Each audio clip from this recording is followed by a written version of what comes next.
Hello दोस्तों, कैसे हो आप सभी। योगेश लर्निंग एकेडमी के यूट्यूब चैनल पर आप सभी का स्वागत है। दोस्तों मैं योगेश आपका साथी, और दोस्तों बात करते हैं आज लोधी वंश के बारे में। दिल्ली सल्तनत का ये आखिरी जो सल्तनत थी, दिल्ली सल्तनत, उसका ये आखिरी वंश है लोधी वंश। और आपको याद रखना है ये पहला अफगानी वंश भी रहा है भारत के अंदर, याद रखना है आपको, अफगानी वंश। तो डायनेस्टी ऑफ इंडिया में या इंडिया सल्तनत के अंदर या दिल्ली सल्तनत के अंदर अगर पहले वंश की बात करें जो कि अफगानी रहा था, तो दोस्तों आपको याद रखना है लोधी वंश। और इसकी स्थापना कौन करता है, इसका फाउंडर कौन है, ये आपको याद रखना है, बहलोल लोधी। बहलोल लोधी, इसके बारे में इससे पिछली वीडियो में इसके बारे में विस्तार पूर्वक मैं चर्चा कर चुका हूं कि किस किस प्रकार से तुगलक वंश के बाद सैयद वंश आया, और सैयद वंश का आखिरी शासक जो कि अलाउद्दीन के नाम से फेमस था, अलाउद्दीन, उसको किस प्रकार से इसने गद्दी से हटा करके किस प्रकार उससे सत्ता को छीना था, उसको सत्ता को हथिया लिया था, और बहलोल लोधी ने फिर लोधी वंश की स्थापना कर दी थी। दोस्तों 1451 से लेकर के 1489 तक इसने अपना जो है शासन किया, ये याद रखना है आपको। और एक बात इसके बारे में याद रखना है कि बहलोली सिक्के किसी ने चलाए थे, तो वो किसने चलाए थे, बहलोल लोधी ने। असल में इससे पहले फिरोज शाह तुगलक के जो एक अच्छा सम्राट माना गया है, एक अच्छा शासक माना गया है, ये आपको याद रखना है, सुल्तान माना गया है फिरोज शाह तुगलक, जिसको FST के नाम से जाना जाता है, फिरोज शाह तुगलक। ये महान शासक माना जाता था, और इसने जो था वो अलाउद्दीन खिलजी के द्वारा जो चलाई गई प्रथाएं थी वो सब बंद करवा दी थी, और उसके बाद नए जो रूल्स थे, नए टैक्स 4 प्रकार के वो उसने स्थापित करे थे, वो लगवाए थे। और धीरे धीरे करके अब जो था ये जो लोधी वंश था वो पूर्ण रूप से कायम हो चुका था। ऐसे में बहलोली सिक्के लोधी वंश के लिए अलग से सिक्के चलवाने वाला शासक बहलोल लोधी हुआ। उसके बाद आपको याद रखना है इसने क्या करा था, एक बात याद रखनी है आपको, जौनपुर, जो कि जौनपुर आप जानते हो मोहम्मद बिन तुगलक, उसका नाम था जोना खान। तो जौनपुर को बसाने वाला था FST यानी कि फिरोज शाह तुगलक, इसने ये बसाया था। इसने जो मेन शहर थे मैंने बताया था, फिरोजाबाद जो था वो इसने बसाया था, जो कि आज बड़ा फेमस है चूड़ियों के बाजार के लिए। इसके साथ साथ आपने ये भी सुना होगा कि फिरोज शाह कोटला, जो कि पहले कुछ समय तक जो था वो क्रिकेट का स्टेडियम हुआ करता था, अब तो उसका नाम भी बदल दिया गया है, अरुण जेटली के नाम से कर दिया गया है उसका नाम अब। तो दोस्तों आपको याद रखना है इस बारे में। तो उसी में से ही एक जौनपुर भी जो था वो किसने बसाया था, FST ने बसाया था। लेकिन आपको ये बात रखनी है कि असल में उस टाइम पर वहां पर रूल कौन कर रहा था, महमूद शाह। तो महमूद शाह उस टाइम पर जौनपुर में रूल कर रहा था, तो इस पर आक्रमण कर दिया किसने, महमूद शाह के साथ युद्ध हुआ। इसको कहा जाता है नरेला का युद्ध। और ये नरेला का युद्ध किस किस के बीच में हुआ था, बहलोल लोधी के बीच में और मोहम्मद शाह के बीच में, या फिर सॉरी महमूद शाह के बीच में। और ये जो महमूद शाह था, इसने अलाउद्दीन आलम शाह, जो कि आखिरी शासक था आपका सैयद वंश का, उसकी पुत्री के साथ में इसने विवाह कर लिया था, और ये जौनपुर जो है वो इसको दहेज में मिल चुका था एक प्रकार से। तो वहां पर ये रूल कर रहा था, वहां पर ये शासक था। लेकिन इससे बहलोल लोधी ने ये भी छीन लिया, युद्ध के दौरान इसको हरा दिया। महमूद शाह जो था वो यहां से हार गया और बहलोल लोधी जीता। और नरेला का युद्ध में, ये क्वेश्चन कई बार पेपर में आया हुआ है, और इसने जो था वो जौनपुर को भी अपनी सल्तनत में मिला लिया था। ये लिखा हुआ है दिल्ली सल्तनत में मिला लिया था इसने। इसके बाद अगर जौनपुर का आखिरी शासक पूछा जाए तो आपको याद रखना है हुसैन शाह। तो ये भी इंपॉर्टेंट है कि जौनपुर का आखिरी शासक कौन रहा है, तो हुसैन शाह था, ये आपको याद रखना है दोस्तों। इसके अलावा बहलोल लोधी का एक पुत्र था जिसका नाम था सिकंदर लोधी। बहलोल लोधी के बारे में बहुत सारी कुछ इतनी ज्यादा दिलचस्प बातें नहीं है जानने के लिए, एग्जाम में बहुत ज्यादा आता भी नहीं है, लेकिन आपको याद रखना है सिकंदर लोधी। ये सिकंदर लोधी इसने 1489 से लेकर के 1517 तक शासन किया, और शासन के दौरान ये सबसे महान शासक कहलाया है किसका, इस लोधी डायनेस्टी का। तो आपको याद रखना है सिकंदर जो था, इसने राजपूतों के डर से, राजपूतों के भय से, या फिर राजपूतों के खतरे को देखते हुए इसने क्या करा था, आगरा बसाया था 1504 में। तो याद रखना है आपको। और जिसको उस टाइम पर नाम दिया गया था सिकंदराबाद। तो सिकंदराबाद के नाम से इसने आगरा शहर बसाया था, जो कि यमुना नदी के किनारे है। तो ये बात भी आपको याद रखनी है, किसके किनारे, यमुना नदी के किनारे। और यहां पर इसने बनाया था बादलगढ़ का किला। बादलगढ़ का किला इसने इसलिए बनाया था ताकि राजपूतों से ये क्या कर सके, सचेत रह सके, बचा सके, और इस पूरी जो लोधी डायनेस्टी है उसे बचा करके रख सके। इसके अलावा इसका वास्तविक नाम कई बार पूछ लिया गया है पेपर में, तो आप याद रखेंगे निजाम खां। तो निजाम खां किसका वास्तविक नाम था दोस्तों, ये आपको याद रखना है, यह है सिकंदर लोधी का। इसके अलावा 1506 में फिर इसने क्या करा, 1504 में तो बसा दिया इसने आगरा, और 1506 में फिर इसने क्या किया, 1506 में ये राजधानी को शिफ्ट कर गया, किधर को, दिल्ली से आगरा लेकर के चला गया। ये बात आपको याद रखनी है। और क्या करवाया इसने, कुतुब मीनार की मरम्मत इसने करवाई दोस्तों। कुतुब मीनार की मरम्मत पूछा जाता है कि कुतुब मीनार की मरम्मत जो थी वो लोधी डायनेस्टी में किसने कराई थी, तो आपको याद रखना है लोधी वंश में सिकंदर लोधी ने करवाई थी।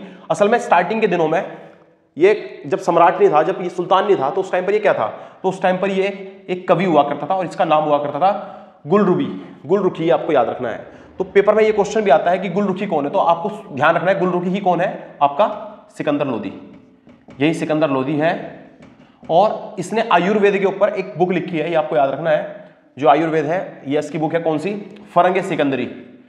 फरंग है सिकंदरी, ये मोस्ट इंपॉर्टेंट है। एग्जाम में पूछा गया है कि सिकंदर लोदी की पुस्तक का नाम, बुक का नाम, तो आपको याद रखना है फरंग ए सिकंदरी, जो कि किस नाम से लिखी हुई है, गुलरुखी इसके ऊपर लिखा हुआ है जो राइटर नेम है। और ये स्वयं कौन था, सिकंदर लोदी था। तो आपको याद रखनी है। एक इसने और काम किया, इसने एक मेजरमेंट की जो एक यूनिट थी वो चलाई थी, और वो थी क्या, गज ए सिकंदरी। एक बात याद रखनी है, जो गज ए सिकंदरी होती है ये कितने के बराबर होती है, 32 इंच के बराबर। ये आपको याद रखना है, 32 इंच के बराबर। तो 32 इंच जो है वो किसके बराबर होती है, एक गज बराबर 32 इंच, एक गज सिकंदरी बराबर 32 इंच। ये बात आपको दिमाग के अंदर बैठा के रखनी है। अच्छा, अब ये जो सिकंदर लोदी है इसका एक पुत्र होता है जिसका नाम है इब्राहिम लोदी।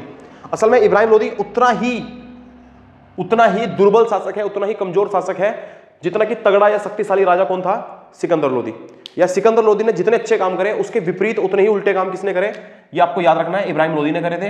अब ये जो इब्राहिम लोदी है ये 1517 से लेकर के 1526 तक क्या करता है, राज करता है। और उसके बाद आप जानते हो कि 1526 में जो पानीपत का पहला युद्ध होता है, और पहले युद्ध में जो था वो बाबर जो कि अफगान से आया था, और अफगान से आकर के इस इब्राहिम लोदी को हरा देता है, और इस प्रकार से लोदी डायनेस्टी जो पूर्ण रूप से समाप्त हो जाती है। लेकिन आपको उससे पहले थोड़ी सी बातें याद रखनी है। भारत का आखिरी सुल्तान, ये इंपॉर्टेंट है, ये आपके क्वेश्चन में, पेपर में क्वेश्चन पूछा जा सकता है कि भारत का आखिरी सुल्तान किसको कहा जाता है, तो आप याद रखोगे इब्राहिम लोदी को।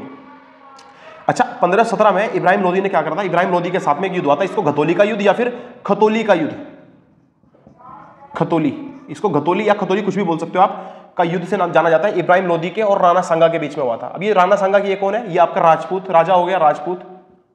और असल में दिक्कत यही थी, जो हमारे ऊपर मुगल्स आकर के जो है वो शासन करके चले गए और अंग्रेज शासन करके चले गए, उसके पीछे का रीजन ये था कि हमारे पास, ऐसा नहीं कि हमारे पास जो ताकत थी वो कम थी, एक से एक शासक थी हमारे पास भी, लेकिन हमारे यहाँ पर छोटे छोटे जैसे चित्तौड़गढ़ का किला हो गया, या फिर आप कह लीजिए ये छोटे छोटे जगहों पर, छोटे छोटे स्थानों पर छोटे छोटे राजाओं ने, छोटे छोटे राजा काबिज हो गए थे, कुल मिलाकर के सल्तनत को छोटी कर रखा था। बहुत मिलकर के इन्होंने लड़ाई नहीं लड़ी। अगर ये मिलकर लड़ाई लड़ते तो कोई मुगल्स या फिर किसी प्रकार से जो अंग्रेज थे वो हमारे ऊपर कभी भी हावी ना हो सकते थे। तो ये बात आपको याद रखनी है। राणा सांगा का युद्ध हुआ किसके साथ में, इब्राहिम लोदी के साथ में, और राणा सांगा यहां से जीता और इब्राहिम लोदी यहां से हार गया, लेकिन पूर्ण रूप से नहीं जीता था। ये जीत तो गया था, गद्दी नहीं मिली थी इसको। दिल्ली की सल्तनत अभी भी किसके कब्जे में थी, आपको याद रखना है, इब्राहिम लोदी के। अच्छा, इब्राहिम लोदी कहां से क्या करता था, देखिए आपको याद रखना है, पंजाब में उस टाइम पर इसने अपना एक सूबेदार नियुक्त कर रखा था जिसका नाम था दौलत खान। पंजाब में दौलत खान, और दिल्ली पर उस टाइम पर कौन था, आलम खान लोदी, ये दिल्ली का सूबेदार हुआ करता था। और ये खुद कहां से देखता था इब्राहिम लोदी, ये आपका आगरा से। तो आगरा कौन था, आगरा के, तो इब्राहिम लोदी ये खुद वहां पर था।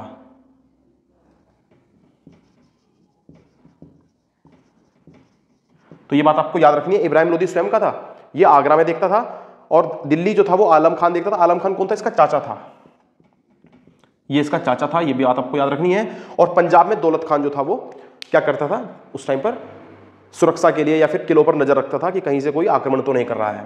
तो ऐसे में होता यह है कि बाबर, जिसका आपने नाम सुना है बाबर, इसके बारे में विस्तार पूर्वक हम चर्चा करेंगे नेक्स्ट वीडियो में जब हम मुगल साहब को पढ़ा रहे होंगे। तो बाबर ने क्या किया, बाबर ने, ऐसा कहा जाता है कि 1519 में इसने आक्रमण करा, और मेरा पहला आक्रमण हुआ था, और पहले आक्रमण के दौरान इसने जो था वो तोपें और गोले बारूद का इस्तेमाल किया था।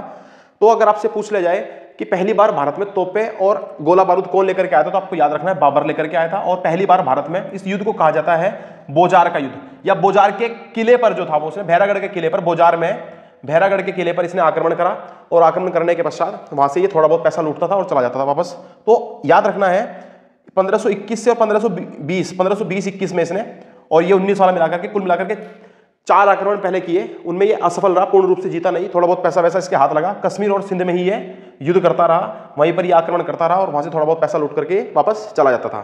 तो इससे इसका काम चलता रहा। लेकिन हुआ ये कि पंजाब में अब ये बात पहुंच चुकी थी कि जो दौलत खान है ना, इस तक ये बात पहुंच चुकी थी कि भाई बाबर ही जो है वो अब राहत दिला सकता है, किससे, इब्राहिम लोदी से। असल में पूरी जनता और जनता के साथ साथ इसके खुद के जो स्टाफ के मेंबर थे वो भी इससे क्या थे, बहुत ज्यादा परेशान थे। परेशान इसलिए थे दोस्तों क्योंकि मैंने अभी बताया कि जितने अच्छे काम किसने कराए थे, सिकंदर लोदी ने कराए थे, उसके विपरीत काम किसने कराए, इब्राहिम लोदी ने कराए। तो इब्राहिम लोदी ने वो सारी की सारी सेवाएं बंद करवा दी थी। जिस प्रकार की सेवाएं या जिस प्रकार की जो सुविधाएं थी वो किसने मुहैया करा रखी थी, सिकंदर लोदी ने, तो उनको बंद करवा दिया। तो कुल मिलाकर के स्टाफ बिल्कुल परेशान था और चाहता था कि किसी तरीके से गद्दी से हटाया जा सके, किसको, इब्राहिम लोदी को। तो ऐसे में दौलत खान जो है वो, दौलत खान क्या करता है, संदेशा भिजवाता है किसके पास, बाबर के पास, और बाबर को जाकर के संदेशा भिजवाता है कि तुम आओ, सिर्फ सिंध और पंजाब की तरफ या कश्मीर की तरफ अगर तुम आक्रमण करते रहोगे तो ज्यादा पैसा तुम्हें हासिल नहीं होने वाला, कुछ खास नहीं मिलने वाला, तुम आओ कहां पर, दिल्ली पर। दिल्ली असल में, दिल्ली में कौन बैठा हुआ है, आपका ये जो इब्राहिम लोदी है, और इसके पास है असली पैसा। अगर तुम चाहते हो, लूटमार करना चाहते हो, तो तुम कहां आओ, तुम आ जाओ भारत में, दिल्ली में आओ, आगरा में आओ, और आगरा में आकर के यहाँ लड़ो, और यहाँ अगर तुम लड़ते हो आकर के तो यहाँ तुम्हें बहुत सारा पैसा मिल जाएगा और तुम उसे लेकर के जा सकते हो। यही बात राणा सांगा, जो कि पहले से ही दुश्मन था किसका, इब्राहिम लोदी का, इसको पता था कि भाई तैमूर, जो कि कहा जाता है कि इसको बाबर को समझा जाता है तैमूर का वंशज है, पांचवा वंशज। तो राणा सांगा ने भी क्या करा, न्यूज जो थी वो एक खबर पहुंचाई किसके पास, कि भाई बाबर के पास, कि तुम आओ और हम तुम्हारा यहाँ पे साथ देंगे, तुम टेंशन मत लो, कि ऐसा नहीं है कि तुम्हारा साथ नहीं देंगे। असल में उस टाइम पर ना 1 लाख सेना थी किसके पास, इब्राहिम लोदी के पास, और ये जो आपका बाबर है ये 12,000 सैनिक लेकर के कहां पर आया था, भारत में आया था लड़ने के लिए। तो आप समझ सकते हो कि इसकी रणनीति कितनी मजबूत रही होगी कि ये जो 12,000 सैनिकों से जीत गया था, किससे, 1 लाख सेना होने के बावजूद, किसकी, इब्राहिम लोदी की।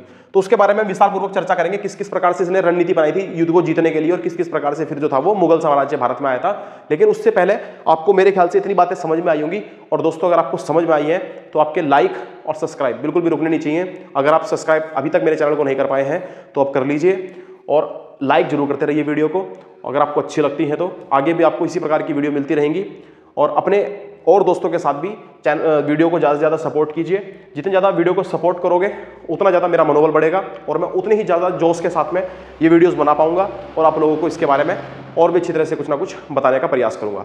जय हिंद दोस्तों, आज के लिए इतना काफ़ी है।